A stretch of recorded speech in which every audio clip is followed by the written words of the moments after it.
السلام علیکم ناظرین، گریٹ نیوز کے پروگرام نور عرفان کے ساتھ آپ کا میزبان عمران ارشاد حاضر خدمت ہے۔ پروگرام کا باقاعدہ آغاز کرتے ہیں تلاوت قرآن پاک سے۔ تلاوت پیش کریں گے قاری محمد اظہر قادری صاحب۔ اعوذ باللہ من الشیطان الرجیم، بسم اللہ الرحمن الرحیم۔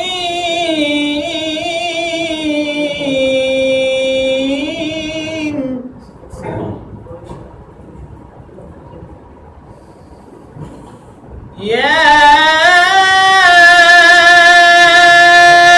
ایہا الذین آمنوا قوا انفسکم واہلیکم نارا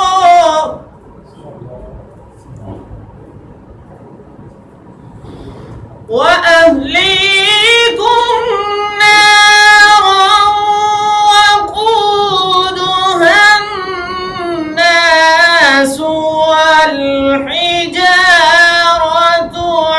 عَلَيْهَا ملائكة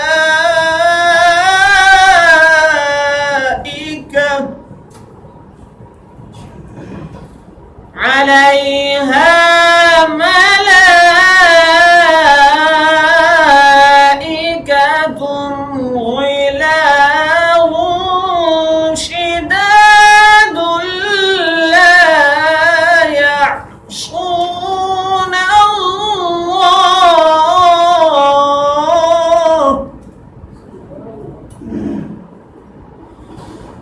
لا يعصون الله ما أمرهم ويفعلون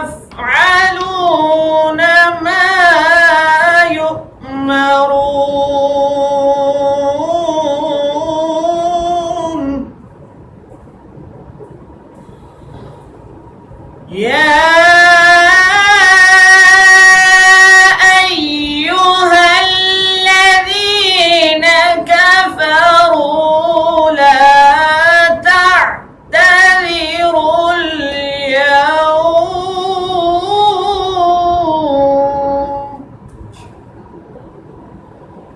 إنما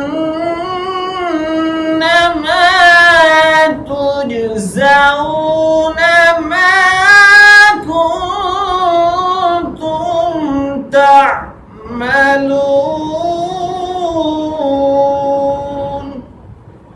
صدق اللہ العظیم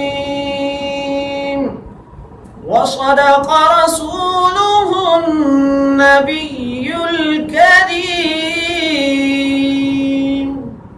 ماشاءاللہ، انتہائی خوبصورت انداز میں قاری صاحب تلاوت قرآن پاک پیش فرما رہے تھے۔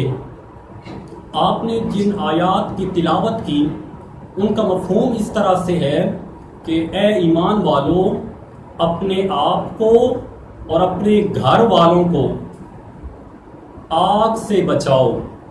آج ہمارا موضوع بھی اسی سے متعلقہ ہے کہ گھر کا ماحول گھر کا اسلامی ماحول کیسے۔ آگے چل کے ہمیں جوائن کریں گے علم اور علماء میں ملک پاکستان کی نامور شخصیت، مدرسین کی جماعت کا چمکتا ہوا ستارہ، استاذ الاساتذہ، خطیب ذیشان حضرت علامہ مولانا مفتی محمد امجد علی قصوری صاحب۔ ان کا ساتھ دیں گے مفتی سجاد حسین چشتی صاحب اور مفتی انوار سیالوی صاحب۔ ملتے ہیں مختصر بریک کے بعد۔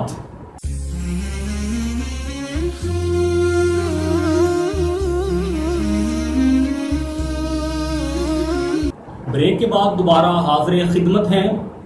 پروگرام ہے نور عرفان، اور نعت پڑھنے کے لیے ہمارے ساتھ موجود ہیں محمد عرفان عرفانی صاحب۔ آئیے ان سے نعت سنتے ہیں۔ صلی اللہ علیہ یا رسول اللہ،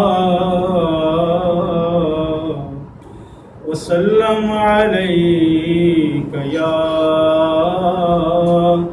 حبیب اللہ۔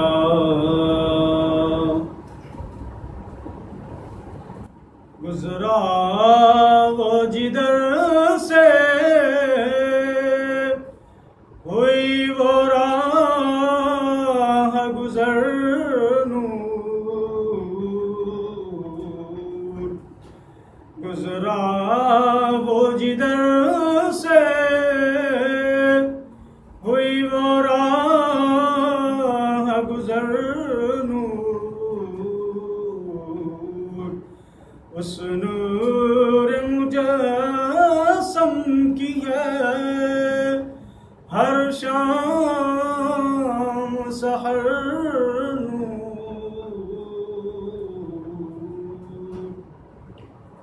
لب نور دہن نور، زبان نور، بیان نور، لب نور دہن نور، زبان نور، بیان نور، دل نور، جگر نور، جبی نور، نظر نور، دل نور، جگر نور، جبی نور، نظر نور، سر تاب قدم نور، عیا نور، نہا نور، سر تاب قدم نور، عیا نور، نہا نور، ہر سمت تیری نور، ادھر نور، ادھر نور، ہر سمت تیری نور، ادھر نور، ادھر نور، کیوں کرنا ہو ظاہرا حسین اور حسن نور، کیوں کرنا ہو ظاہرا حسین اور حسن نور، اس نخل رسالت کا ہے ہر فرد و ثمر نور، اس نخل رسالت کا ہے ہر فرد و ثمر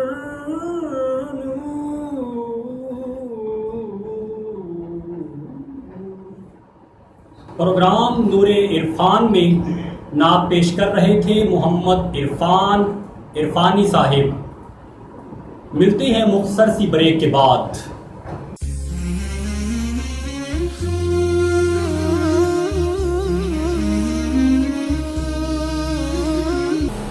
بریک کے کے بعد دوبارہ حاضر خدمت ہیں۔ آج ہماری خوش قسمتی کہ ہمارے ساتھ ملک پاکستان کی نامور شخصیت، مدرسین کی جماعت کا چمکتا ہوا ستارہ، استاد الاساتذہ، خطیب ذیشان حضرت علامہ مولانا مفتی محمد امجد علی قصوری صاحب موجود ہیں۔ آپ سے درخواست گزار ہوں کہ آپ ہماری رہنمائی فرمائیں کہ قرآن مجید میں گھر کے اسلامی ماحول کے لحاظ سے کیا سبق موجود ہے۔ بسم اللہ الرحمن الرحیم۔ قرآن مجید کے اندر گھر کے اسلامی ماحول کے بارے میں اللہ رب العالمین کا فرمان ہے، یا ایھا الذین آمنوا قوا انفسکم واہلیکم نارا وقودها الناس والحجارہ، اے ایمان والو اپنے آپ کو اور اپنے گھر والوں کو جہنم کی آگ سے بچاؤ جس کا ایندھن لوگ اور پتھر ہیں۔ اب اس آیت کریمہ کے اندر جو لفظ الحجارہ فرمایا گیا، اس کی 3 تفسیر بیان کے اندر ملتی ہیں، جن میں سے ایک تفسیر یہ بیان کی گئی ہے کہ اس سے مراد وہ دل ہیں کہ جن دلوں کو اسلام کی دعوت دی جاتی، دل سے مراد وہ افراد کے جن کے سینوں کے اندر دل ہیں، جب ان کو اسلام کی دعوت دی جاتی تو بجائے اس کے کہ وہ اسلام کو قبول کرنے کی طرف مائل ہوتے، وہ اسلام کی طرف چلے آتے، تو وہ اور زیادہ اسلام کی مخالفت کے اندر پکے ہو جاتے اور ڈٹ جایا کرتے تھے۔ تو اس سے مراد مفسر فرماتے ہیں کہ وہ دل ہیں کہ جو دل اسلام کی دعوت سن کر نہ اسلام کی طرف مائل ہوئے، نہ نرم ہوئے، نہ انہوں نے اسلام کی طرف آنے کی کوشش کی، بلکہ وہ اسلام کی دشمنی کے اندر اور زیادہ آگے نکلتے چلے گئے، تو ایسے دل والوں کو قیامت والے دن اللہ رب العالمین اٹھا کر جہنم کے اندر ڈال دے گا۔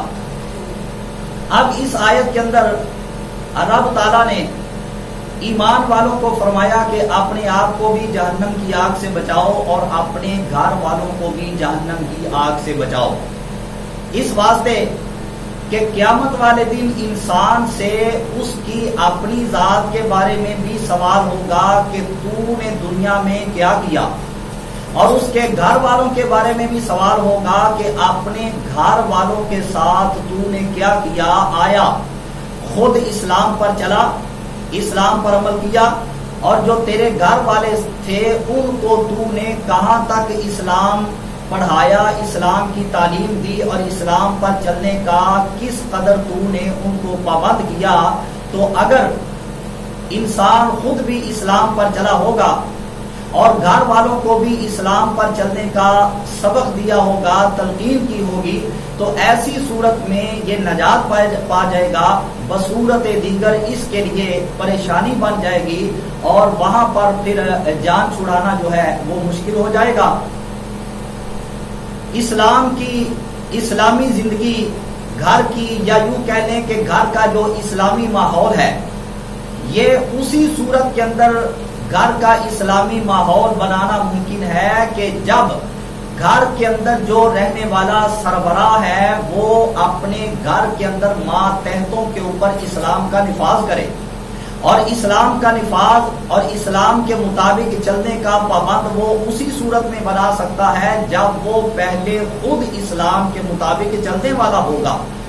ظاہر بات ہے کہ جب انسان ایک کام خود کرے اور پھر اس کی دوسرے کو تعلیم دے، اس کو حکم دے، اس کی زبان کے اندر تاثیر ہوتی ہے، اور جب خود اس پر عمل پیرا نہ ہو اور یہ کہے کہ میں دوسرے سے بات کروں تو میری بات میں اثر ہو، تاثیر پیدا ہو جائے، دوسرے کے دل میں اثر انداز ہو، اور وہ بندہ میری بات سن کر اس پر عمل کرنا شروع کر دے، تو ایسا نہیں ہو سکتا۔ عمل یہ انسان کی زبان کے اندر تاثیر پیدا کرتا ہے، جب انسان خود باعمل ہوگا، اسلام کے مطابق اس کا چال چلن ہوگا، اب وہ اپنے گھر والے ماتحتوں کو، اپنے اہل و عیال کو جب اسلام کے مطابق چلنے کا حکم دے گا تو لا محالہ اس کی زبان کے اندر جو تاثیر ہوگی ان کے دلوں میں ضرور کوئی نہ کوئی اثر کر جائے گی۔ اگر گھر کا سربراہ جو اولاد کا والد بنتا ہے اور بیوی کا شوہر بنتا ہے، اگر وہ خود اسلام پر چلے گا اور اپنے گھر کو اسلامی ماحول کے مطابق ڈھالنا چاہے گا تو یہ اس کے لیے انتہائی آسان ہوگا، اس واسطے کہ اللہ رب العالمین نے فرمایا قرآن مجید کے اندر الرجال قوامون علی النساء، کہ مرد عورتوں پر افسر ہیں، مرد عورتوں کے اوپر حکم چلانے والے ہیں۔ تو جب شوہر اپنی بیوی کو حکم دے گا کہ تو نے فلاں کام اسلام کے مطابق کرنا ہے تو بیوی اگر تابع فرما ہوگی تو کوئی وجہ نہیں کہ وہ اپنے شوہر کے اس حکم کے آگے چوں چرا کر سکے۔ تو لا محالہ جب مرد گھر کا سربراہ سب سے پہلے وہ اپنے آپ کو عملی طور پہ گھر والوں کے سامنے ثابت کر کے دکھا دے گا کہ میں اسلام کے مطابق چل رہا ہوں، لہذا تم لوگ بھی اپنے آپ کو اسلام کے مطابق بنا لو، تو ایسی صورت میں اس کی زبان جو تاثیر والی ہوگی، اس سے نکلے ہوئے الفاظ وہ اہل و عیال کے قلوب و اذہان پر دستک دیں گے اور وہ سوچنے پر مجبور ہو جائیں گے کہ آیا یہ ہم کو جس کام کی طرف بلا رہے ہیں اس پر چلنے سے ہم کو کیا ملے گا، آیا اس پر چلنا ہمارے لیے بہتر ہوگا اور کس حد تک بہتر ہوگا۔ جب وہ سوچ و بچار کریں گے تو اس نتیجہ پر پہنچ جائیں گے کہ یہ اپنی بات نہیں کر رہا، حقیقت میں الفاظ اس کے ہیں، اس کے پیچھے حکم کسی بڑی ذات کا کار فرما ہے۔ تو جب شوہر اولاد کا جو باپ ہے وہ خود اسلام کے مطابق چلے گا، مثال کے طور پہ صبح سویرے اٹھے، آقا دو جہاں علیہ الصلوۃ والسلام کی سنت کے مطابق اپنے دن کا آغاز کر دے، فجر کی اذان ہو جائے، بستر کو چھوڑ دے، اٹھ جائے، اپنے اہل و عیال کو اٹھائے کہ اٹھ جاؤ، اب سونے کا وقت ختم ہو چکا، اب اللہ کے حضور سجدہ ریز ہونے کا وقت آ پہنچا ہے۔ جب وہ خود اٹھے گا لا محالہ اس کے اہل و عیال بھی اٹھ جائیں گے، اپنے بچوں کو ساتھ لے، مسجد کے اندر جا کر باجماعت نماز ادا کرے، ہو سکے تو مسجد کے اندر اس کے بعد قرآن مجید کی تلاوت کرے، ورنہ اپنے گھر کے اندر آ کر تھوڑی دیر کے لیے اللہ کے پاک کلام کی تلاوت کرے، ساتھ اپنے بچوں کو بٹھائے، اگر سمجھدار ہیں تو ان کو ساتھ بٹھا کر کہے جیسے میں تلاوت کرتا ہوں تم بھی تلاوت کرو، جتنی دیر میں تلاوت کروں گا اتنی دیر تم بھی تلاوت کرنے کے پابند ہو۔ اگر بچے بالکل چھوٹے ہیں، قرآن مجید پڑھنا نہیں جانتے، ایسی صورت میں ان کو اپنے ساتھ بٹھائے، اس کا لازمی نتیجہ یہ نکلے گا کہ ان بچوں کے ذہنوں کے اندر ایک تصور بیٹھ جائے گا کہ یہ اللہ تعالیٰ کا پاک کلام ہے، رب تعالیٰ نے اس کو ہماری ہدایت کے لیے نازل کیا، اس پر پڑھیں گے، اس کو پڑھیں گے برکت ملے گی، اس پر عمل کریں گے آخرت کے اندر نجات پا جائیں گے، دنیا کے اندر پڑھیں گے رب تعالیٰ دنیا کے اندر بھی عزت عطا فرمائے گا، آخرت کی عزت سے بھی مالا مال کر دے گا۔ تو وہی بچے جو آج چھوٹے ہیں، قرآن مجید پڑھنا نہیں جانتے، دیکھنے کو ملے گا کہ وہی بچے اپنے باپ کے اس عمل کو دیکھ کر، اپنے بڑے بہن اور بھائیوں کے اس عمل کو دیکھ کر کہ وہ فجر کی نماز ادا کرنے کے بعد اللہ کے پاک کلام کی تلاوت کیا کرتے ہیں، جب بھی گھر کے اندر کبھی ان کے دل کے اندر جذبہ پیدا ہوگا وہ یا تو پارا پکڑ کر بیٹھ جائیں گے یا اللہ کا پاک کلام پکڑ کر اسی طرح بیٹھ جائیں گے کہ جس طرح ان کا والد ان کے سامنے بیٹھ کر اللہ کے پاک کلام کی تلاوت کیا کرتا تھا۔ اور پھر اس کے بعد ناشتے کا وقت آئے، کھانے پینے کا وقت آ جائے، اپنی اولاد کو بتایا جائے کہ کھانا پینا آقا دو جہاں علیہ الصلوۃ والسلام کی سنت کے مطابق اس طرح بیٹھ کر کھایا جاتا ہے۔ کھانے کے وقت سر کو ننگا نہیں رکھتے، سر کو ڈھانپ کر کھانا کھایا جاتا ہے، پانی پینے کا ان کو طریقہ بتائے کہ یک بار کی پورا گلاس جو ہے اس کو نہیں پی جاتے بلکہ 3 گھونٹوں کے اندر پانی پیا جاتا ہے، تو اس طرح جب گھر کا سربراہ اپنی اولاد کی تربیت کرے گا تو وہ اولاد بچپن کے اندر یہ سبق سیکھنے والی، جب یہ سبق سیکھ جائے گی تو یہ سبق ان کے قلوب و اذہان کے اوپر اس طرح پختہ ہو جائے گا کہ جس طرح بزرگ فرماتے ہیں کہ پتھر کے اوپر لکیر اگر پڑ جائے تو زندگی گزر جاتی ہے مگر وہ لکیر مٹنے کا نام نہیں لیتی. تو بچپن کے اندر جو چیزیں بچوں کو سکھا اور پڑھا دی جاتی ہیں ان کی مثال اسی طرح ہے کہ جس طرح ایک پتھر کے اوپر لکیر کو لگا دیا جائے. ہمارے ساتھ موجود تھے مفتی محمد امجد علی قصوری صاحب، نہایت پر اثر اور خوبصورت گفتگو فرما رہے تھے. پروگرام میں اس وقت ہم بریک پہ جا رہے ہیں، ملتے ہیں مختصر وقفے کے بعد.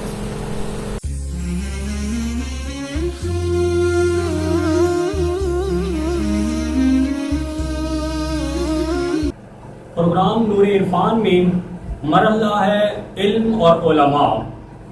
ہمارے ساتھ موجود ہیں مفتی سجاد حسین چشتی صاحب اور ان کا ساتھ دے رہے ہیں مفتی انوار سیالوی صاحب. ہم شکر گزار ہیں کہ پہلے پروگرام سے دونوں شخصیات ہمارے ساتھ موجود ہیں اور ہماری علمی رہنمائی فرما رہے ہیں. آج ہمارا موضوع ہے گھر کا اسلامی ماحول. ابھی بریک سے پہلے مفتی محمد امجد علی قصوری صاحب گفتگو فرما رہے تھے قرآن مجید میں گھر کے اسلامی ماحول کے لحاظ سے کیا سبق موجود ہے.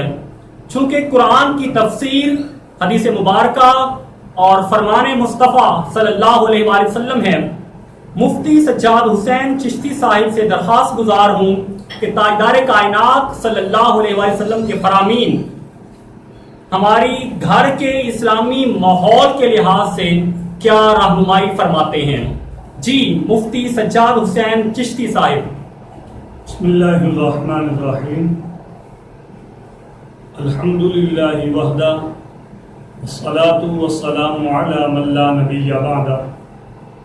اما بعد، اس طرح کے قبلہ استاد محترم حضرت علامہ مولانا مفتی محمد امجد علی قصوری اطال اللہ عمرہ نے قرآن مجید فرقان حمید سے گھر کے اسلامی ماحول کے لحاظ سے گفتگو فرمائی. قرآن مجید فرقان حمید کے بعد حدیث پاک کے اندر بہت کثیر تعداد کے اندر ذخیرہ موجود ہے. اس لحاظ سے میں آپ کے سامنے 2 روایات پیش کرتا ہوں. ایک صحابی رسول تھے، امام الانبیاء علیہ الصلوۃ والسلام نے جنگ پر جانے کا اعلان فرمایا. صحابی رسول نے جب جانے کی تیاری کر لی اپنی اہلیہ کو یہ فرمایا کہ آپ نے اپنے گھر سے نیچے نہیں آنا. گھر 2 منزلہ تھا اور دوسری منزل پر آپ خود رہتے تھے اور نیچے والی منزل پر آپ کے سسر رہتے تھے. تو جب آپ جانے لگے تو اپنی اہلیہ کو یہ وصیت کی کہ آپ نے جب تک میں واپس نہ پلٹ آؤں نیچے نہیں آنا. کچھ عرصہ گزرا، صحابی رسول واپس نہ پلٹے اور اس دوران اس صحابیہ کے والد محترم کی طبیعت ناساز ہوئی. انہوں نے تاجدار مدینہ سرور قلب و سینہ معطر منور مطہر پسینہ کی بارگاہ میں عرض کی، سوال بھیجا کہ یا رسول اللہ صلی اللہ علیہ وسلم، آپ کے غلام مجھے یہ حکم فرما کر گئے ہیں کہ میں ان کی واپسی تک گھر سے نیچے نہ اتروں، جبکہ پہلے پورشن پر نیچے والی منزل پر میرے والد صاحب بیمار ہیں. حضور کیا میں ان کی خدمت کرنے کے لیے نیچے آ سکتی ہوں؟ تو مدینے کے تاجدار نے فرمایا کہ اے میری غلام، اگر تو اپنے شوہر کی اطاعت اور فرما برداری کرے تو اس میں تیرے لیے بہتری ہے. تو پھر آپ نیچے نہ اتری. کچھ عرصہ گزرا کہ آپ کے والد محترم اس دنیا سے رحلت فرما گئے. پھر مدینے کے تاجدار کی بارگاہ میں سوال بھیجا، یا رسول اللہ صلی اللہ علیہ وسلم، وہ ماں باپ کے جن کی زیارت کرنا اللہ رب العزت کے فرمان اور تاجدار مدینہ آپ کے فرمان کے مطابق شفقت کی نگاہ سے دیکھ لینا، ماں باپ کو مقبول حج کا ثواب ملتا ہے. آج وہ میرا باپ اس دنیا سے جا رہا ہے، رخصت ہو گیا ہے، اس کے بعد میں باپ کی زیارت نہ کر سکوں گی، ہزاروں من مٹی کے تلے چلے جائیں گے، کیا میں آخری دیدار کر سکتی ہوں اپنے باپ کا؟ تو مدینے کے تاجدار نے فرمایا، اپنے شوہر کی اطاعت کرو، اس میں تمہارے لیے بہتری ہے. تو مدینے کے تاجدار کے حکم کے مطابق وہ صحابیہ اپنے گھر کی نیچے والی منزل پر تشریف نہ لائیں اور اپنے شوہر کی اطاعت اور فرمانبرداری میں بیٹھی رہی. مدینے کے تاجدار نے جنازہ پڑھایا اور دفنا دیا.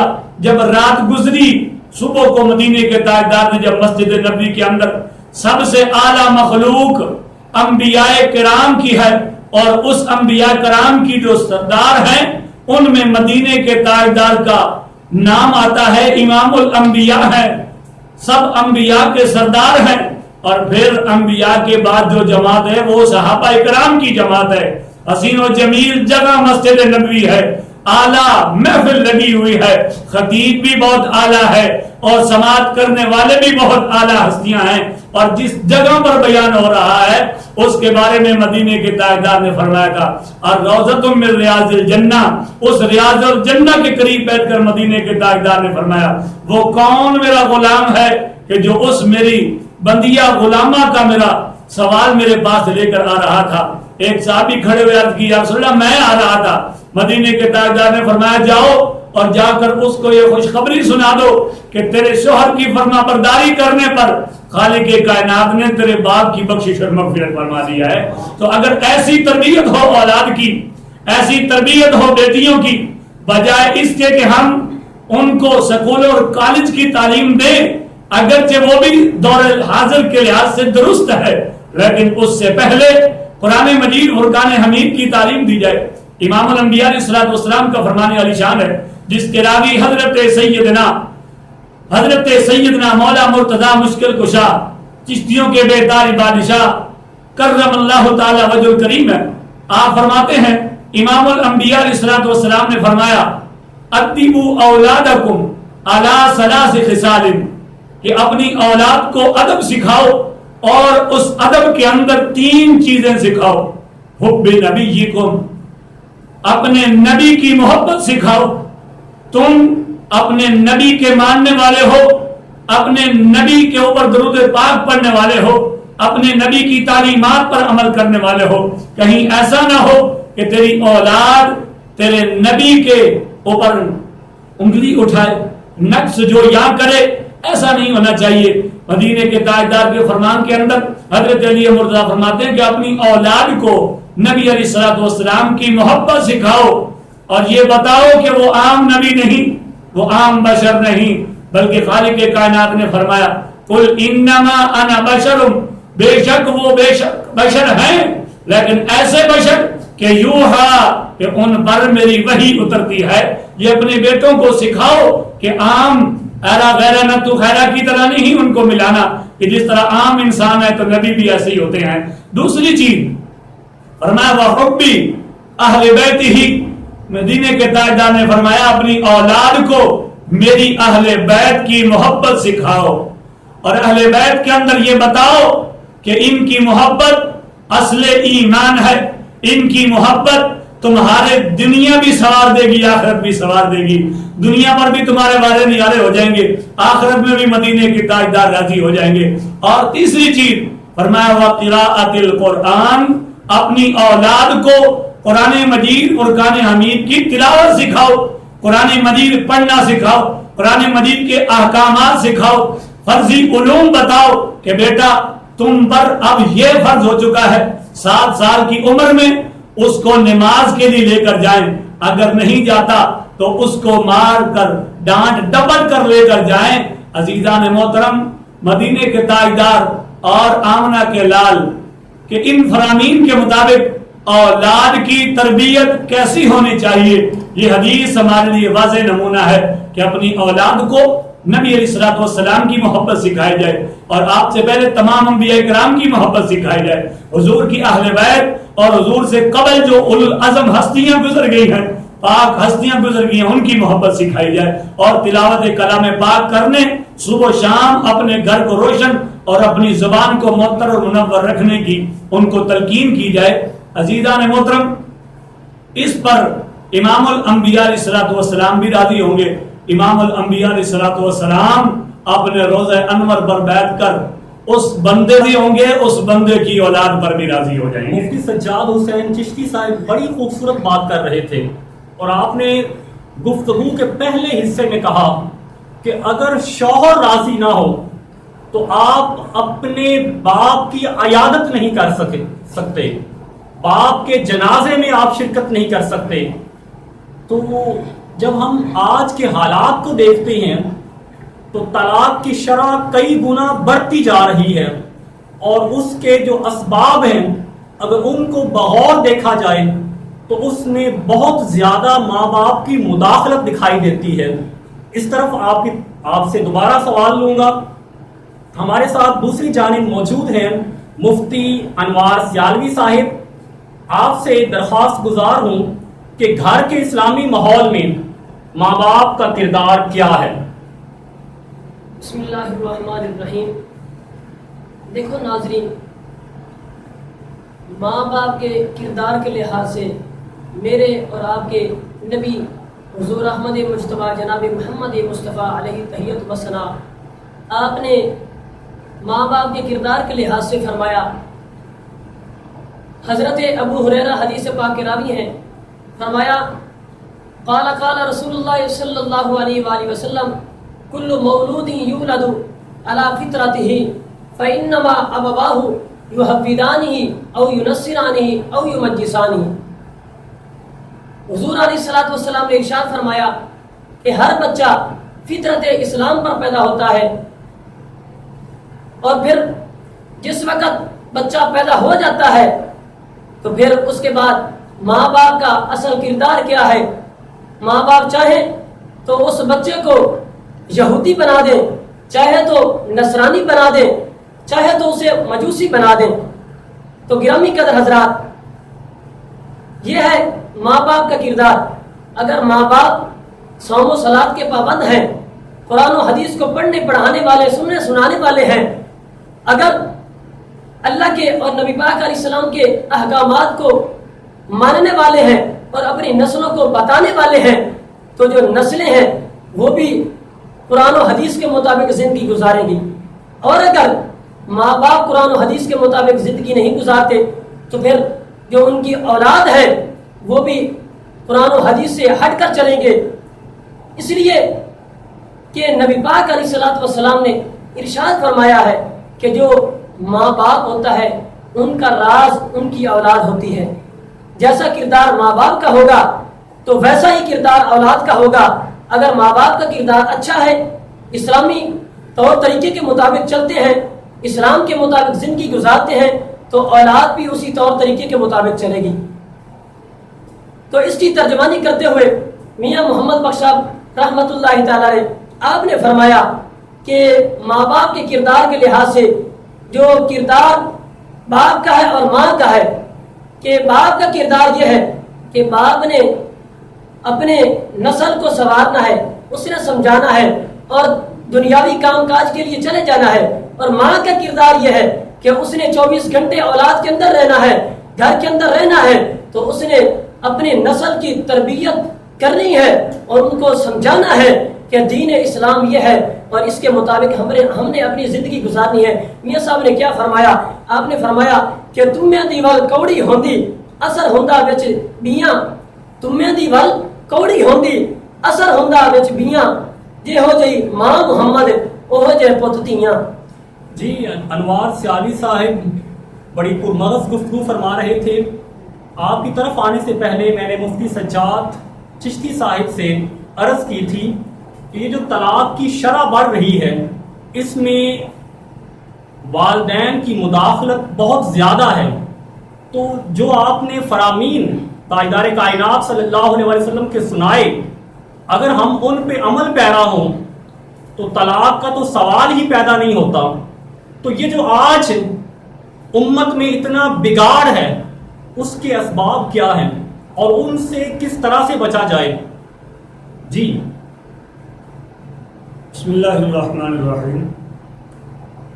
دیکھیں جی، کچھ ایسے مباح کام ہیں جو اللہ رب العزت کو پسند ہیں، لیکن ان مباح چیزوں میں سے، ان مباح کاموں میں سے ایک ہے طلاق.